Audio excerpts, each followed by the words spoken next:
Akhirnya saya dipanggil sama Bang Kosinudin. Bang Usam sini lihat-lihat. Ya mau nggak mau deh saya bangkit dari duduk saya. Dengan sangat terpaksa, ketika saya dekat, ada jarak 1 meter, saya belum lihat, cuma saya intip aja tuh. Saya intip, ya fotonya foto yang kemarin. Artinya saya bilang sama polisi, Pak polisi ini mah palsu, itu bukan foto Jokowi. Lihat aja mulutnya, kacamatanya. Polisinya tadi senyum-senyum agak bingung juga ngadepin saya gitu. Hanya saya selalu sebut Eko Sulistyo, lo tampil Eko. Kami menduga Eko Sulistyo, Ketua KPUD Solo, terlibat dalam ijazah palsunya Jokowi. Temuin tuh Mas Indro Cahyono, tapi kan sampai saat ini nggak tampil-tampil si Eko itu. Saya salah satu yang ada di ruangan itu. Saya sedikit cerita. Sepertinya Jokowi megang banyak ijazah ini kayaknya nih. Saat itu saya bilang sama polisi-polisi dan kawan-kawan yang lain, kalau saya bukan seorang kuasa hukum, saya nggak ngerti hukum. Saya ini aktivis. Yang saya bicarakan adalah apa yang saya tahu dan apa yang saya rasakan gitu loh. Jadi ketika berkepanjangan berdebat, berdiskusi, kita pada titik akhirnya aja. Polisi akan membuka yang katanya ijazah yang disembunyikan udah bertahun-tahun ini gitu. Kami agak was-was juga ini kan. Dan kuasa hukumnya Jokowi juga was-was juga gitu kan. Agak dia si anaknya Otto agak kanan kiri ya kan. Saya juga kanan kiri biar kalau sama kan gitu. Nah ketika mulai dibuka itu ada rasa was-was lah gitu. Akhirnya dipotong lah, dibuka lah itu semua, digunting dan suruh hadir. Setelah dibuka itu, wah bergerombol ke sana. Itu memang saya ada di situ, itu tidak boleh disentuh, tidak boleh difoto, cuman diletakkan di atas meja. Nah, jadi saya juga bingung ini polisi ini mau ngapain ini gitu loh. Jadi pas dilihat itu, yang moto pun itu harus dari polisi gitu loh, dari jarak jauh lah dari depan sana gitu loh. Nah, ketika dilihat itu polisi agak-agak wah bangga lah, wah ini alat bukti ini asli segala macam gitu kan. Yang di depan juga kita agak-agak diam juga, terdiam. Pas ngelihat itu diam juga, saya tambah was-was lagi. Waduh, ini pada diam juga nih. Akhirnya saya dipanggil sama Bang Kosinudin. Bang Usam sini lihat-lihat. Ya mau nggak mau deh saya bangkit dari duduk saya. Dengan sangat terpaksa, ketika saya dekat, ada jarak 1 meter, saya belum lihat, cuma saya intip aja tuh. Saya intip, ya fotonya foto yang kemarin. Artinya saya bilang sama polisi, Pak polisi ini mah palsu, itu bukan foto Jokowi. Lihat aja mulutnya, kacamatanya. Polisinya tadi senyum-senyum agak bingung juga ngadepin saya gitu. Saya tahu pelakunya, saya bilang. Nanti saya kasih tahu nomor teleponnya, saya bilang. Bapak catat nomor saya. Oh enggak, saya udah punya nomor Pak Ustam katanya. Oh bagus, saya bilang. Jadi artinya apa yang dilakukan polisi kemarin itu cuma untuk membuktikan kalau dia telah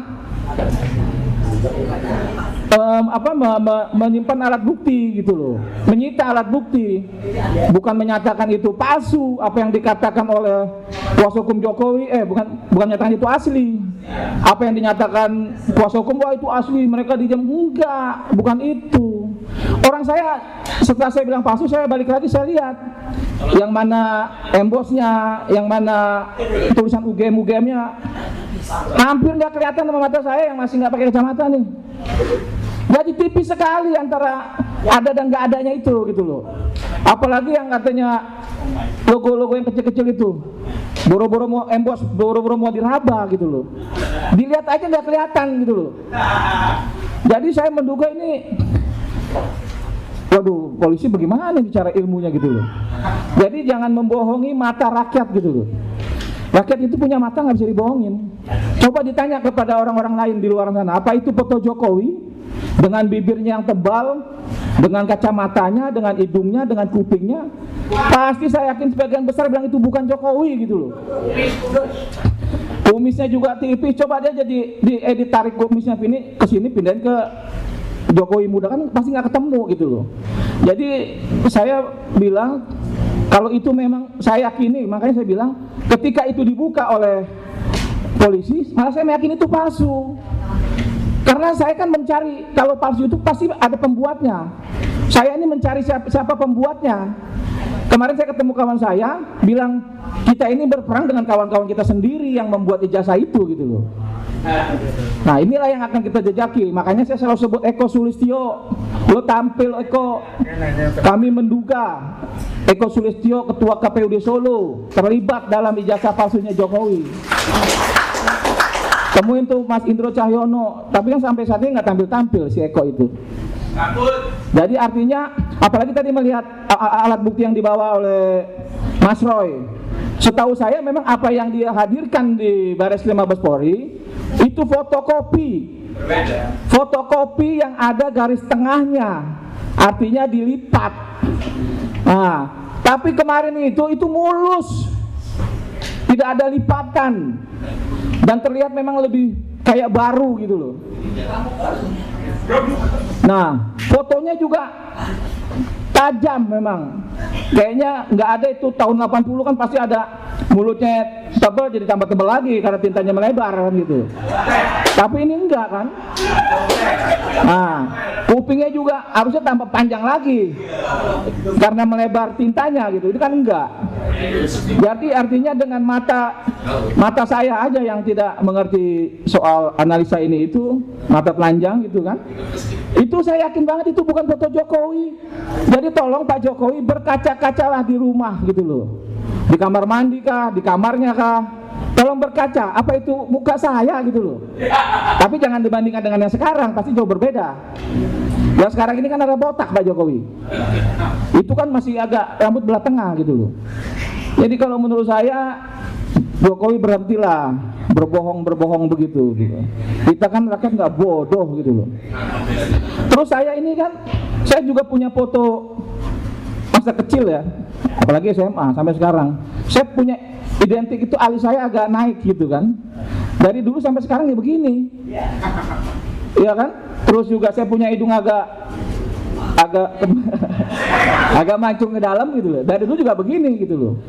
Tapi ketika saya lihat Pak Jokowi itu alisnya kok berubah tambah turun kayak celurit ke bawah, agak aneh juga. Kalau perempuan mungkin berubah dari tebal dibikin kayak kan gitu. Bibirnya juga begitu. Bibir Pak Jokowi bagus, yang asli gitu loh. Tapi tadi foto itu tebal. Kalau perempuan ditebal-tebalin mungkin oke juga gitu loh. Artinya kan Jokowi ini kan laki-laki beneran gitu loh. Nggak mungkin lah dia merubah itu untuk kelihatan lebih bagaimana gitu. Jadi saya menduga sekali sesuai dengan apa yang dikatakan analisa Mas Roy, Bang Rismon, Dr. Tifa, kalau itu bukan fotonya Jokowi. Artinya saya juga meyakini sekali kalau itu memang bukan fotonya Jokowi. Jadi nggak usah lari kemana-mana, kita lihat aja foto itu. Itu jelas kelihatan sekali gitu loh. Nah setelah itu foto SMA-nya juga dikasih lihat, tapi nggak ditaruh di meja. Cuman ada aja dipegang. Ini foto SMA. Saya melihat antara foto SMA dengan foto kuliah itu juga berbeda. Foto SMA itu kayak mohon maaf, kayak agak gondrong, kayak putih-putih begitu kulitnya kan, kayak keturunan Chinese begitu. Tapi kalau yang ini kan, yang dilihat kemarin kan kayak jauh banget gitu, memang jauh banget gitu. Jadi aneh lah. Nah terus tambahan saya itu mengenai ada kawan juga rekan-rekan kuasa hukum yang sampai menangis gitu itu. Itu lucu juga kalau saya bilang mak ibu lebay. Jadi nggak, pas di luar saya bilang juga ibu ngapain ibu nangis lihat foto Jokowi, lihat ijazah Jokowi, saya bilang gitu kan. Yang bilang gini asli, saya bilang itu fotonya beda. Oh iya emang fotonya sih beda, dia bilang gitu. Jadi apa yang dikatakan ibu itu kalau menurut saya ini kelebayan seorang perempuan aja lah. Jadi jangan Orang juga wah dibikin begini langsung Bang Egy dibilang katanya percaya ijazah palsu. Saya rasa nggak percaya juga Bang Egy ijazah palsu itu ibu itu aja yang lebay, saya bilang begitu. Nah, kira-kira saya sampai hari ini saya masih mencari tahu gitu loh. Apakah ijazah Jokowi itu dibuat di pasar pramuka? Apa bukan? Ya kawan-kawan saya masih mencari orang pembuatnya. Jadi saya bilang sama kemarin di acara itu, kalau kalian mau memenjarakan kami dengan kata itu ijazahnya asli, tapi sedangkan pembuatnya itu aja berkeliaran, masih berkeliaran, saya bilang. Artinya itu ada yang buat ijazah. Nah, sekarang kalau kita bandingkan tadi yang saya bilang pertama kali dikasih di Bareskrim, fotokopi ijazah Jokowi itu berbelah, ada garis lipatan. Tiba-tiba kemarin saya lihat itu ijazahnya itu mulus, masih bersih. Saya menduga ijazah Jokowi yang dikasih lihat di Bareskrim fotokopi itu dengan yang kemarin apakah sama? Jangan-jangan ini saya menduga dibuat lagi nih. Seharusnya ada lipatan dong saat itu. Saat diperlihatkan kemarin, harusnya ada lipatan tengah. Ini nggak ada. Apa karena lagi rame-ramenya ada emboss, watermark gitu kan? Ditambah lagi dibikin lagi supaya sama. Karena disimpannya cukup lama ini. Dia kalau saya bilang sih mungkin diduga ada maksud lain untuk menyembunyikan ini terlalu lama gitu kan. Entah dengan cara-cara apa kita nggak tahu karena dia punya kekuasaan untuk itu gitu loh. Tapi artinya itu menurut batin saya itu barang yang berbeda antara yang diperlihatkan oleh Bareskrim dengan yang diperlihatkan kemarin. Karena di Bareskrim itu ada lipatan agak-agak kotor sedikit, di Polda kemarin mulus. Kalau dilihat di sana ada iler-ileran, bekas fotokopi sini nggak ada gitu loh. Jadi itu saya rasa itu saya menduga ini berbeda. Kira-kira seperti itu. Wabillahi taufiq wal hidayah. Wassalamualaikum warahmatullahi wabarakatuh. Ya, makasih Mas Samit ya. Ini dari ahli ya. Jadi kebetulan Prof Tono adalah salah satu ahli yang hadir dalam sesi 2 memberikan penjelasan di penyidik dan kita ingin dengar apa penjelasan dalam forum supaya ini. Persilakan. Terima kasih. Assalamualaikum warahmatullahi wabarakatuh. Saya pengalaman kemarin itu pengalaman pertama saya masuk ke Bares ke Polda itu. Jadi ngurus STNK aja nggak pernah ke sana. Oke, tapi memang pengalaman kemarin itu sangat ini ya. Yang pertama sekali kesannya itu memang kita dibuat lelah gitu ya. Kita sudah menunggu lebih dari 10 jam itu. Kita menunggu baru kemudian ijazah itu diperlihatkan. Ya sudah dalam keadaan fatigue gitu ya, physical fatigue gitu ya, memang ya konsentrasi sudah anulah sebagian besar kita ini. Nah, cuman satu hal yang memang juga, jadi itu yang pertama ya. Jadi kita tuh tidak diberi kesempatan diberi kesempatan yang di momen yang terbaik lah untuk kita bisa kognitif kita tuh lagi bekerja dalam kondisi yang prima gitu. Yang keduanya sangat aneh sekali, kemudian tidak boleh diraba, tidak boleh gitu. Saya pikir tadinya membayangkan saya bakal tidak edarkan gitu loh, dimuter gitu, kemudian masing-masing bisa melihat, bisa gini gitu. Ternyata cuma begitu. Bayangkan begitu ditaruh itu kan tersangkanya aja ada 3 orang.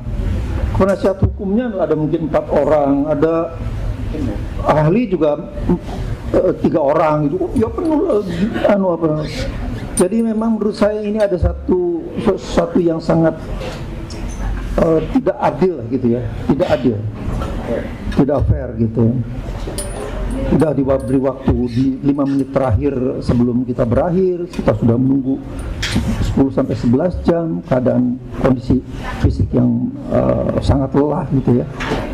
Kemudian tidak boleh saya membayangkan seperti kita itu kedudukannya seperti seorang gemologis misalnya. Gemologis itu orang yang expert dalam menilai batu permata gitu ya, batu permata, berlian atau apa gitu.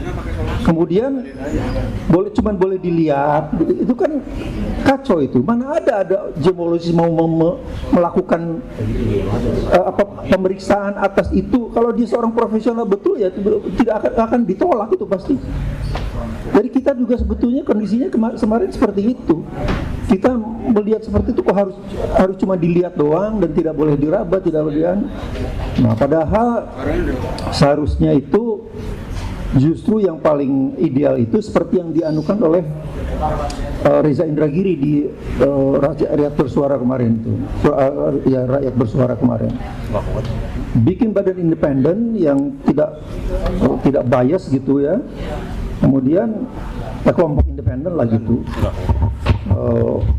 Laboratorium forensiknya kalau bisa juga ada kemudian ahli-ahlinya dianukan, dan apa yang dilakukan oleh polisi itu juga harus dibuka. Tidak boleh kemudian cuma sekedar tahu hasilnya aja ini identik gitu.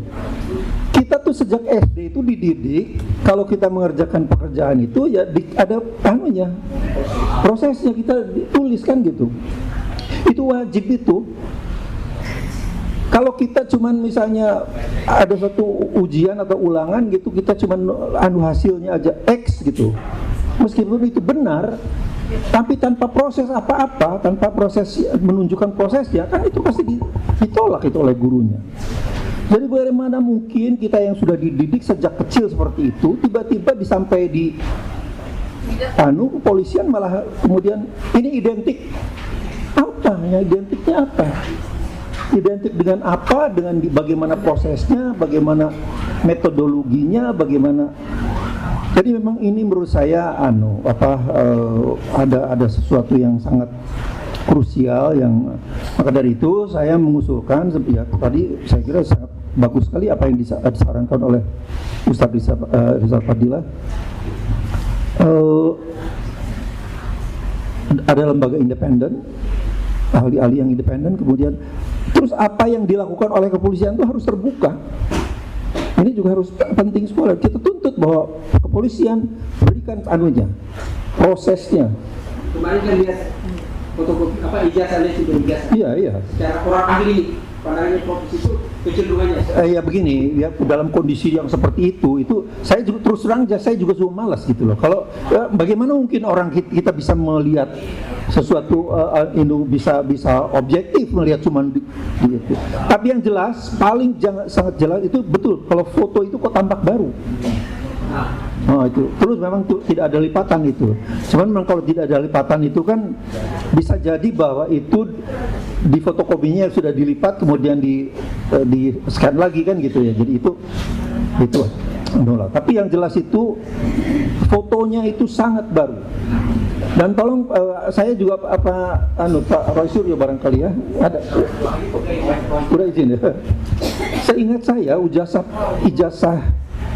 ukuran ijazah saya UGM itu tidak mungkin masuk ke ke map itu kok bisa masuk seperti itu. Ukurannya besar kok punya saya, ya tidak mungkin bisa masuk ke map yang seperti itu. Kecuali kalau itu dibikin khusus gitu ya. Tapi masa mau bikin khusus? Saya coba di cross check lagi dengan apa yang dianukan oleh Pak Roy Suryo. Tapi memang saya adalah generasi tua ya. Saya lulus tahun 79. Jadi memang apakah mungkin sudah ada perubahan ukurannya? Jadi itu juga harus kita cross check lagi apa anunya. Tapi yang jelas adalah saya kira itu polisi harus membeberkan hasilnya, prosesnya untuk jangan cuma hasilnya.